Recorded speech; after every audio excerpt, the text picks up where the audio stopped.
Hey folks, it's Mike Murphy. Today's quick tip is an Adobe Audition CC 2019. In this tutorial, we're in the multi-track of Audition, and I'm going to show you how to adjust the gain levels of individual clips. To adjust the gain of individual clips on the multi-track of Audition, just select the clip and look in the lower left corner for those little levels. That is the gain controls. If you don't see it, go up to the View menu and make sure this is checked. Show Clip Gain Controls.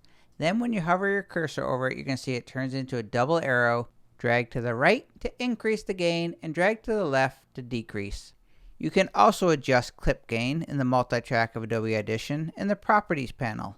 If you don't see the Properties panel, just come up here to Window, Properties, twirl down Basic Settings. You'll see the first option here is Clip Gain. Just drag it to the right to increase the gain, drag to the left to decrease the gain. The circle around the levels indicates that a change has been made to the gains, and if you want to reset and go back to where you started, hold the Option key and just click, and that will reset the gain controls. My name is Mike Murphy, and that is how you adjust the gain of clips on the multi-track of Adobe Audition. Cheers!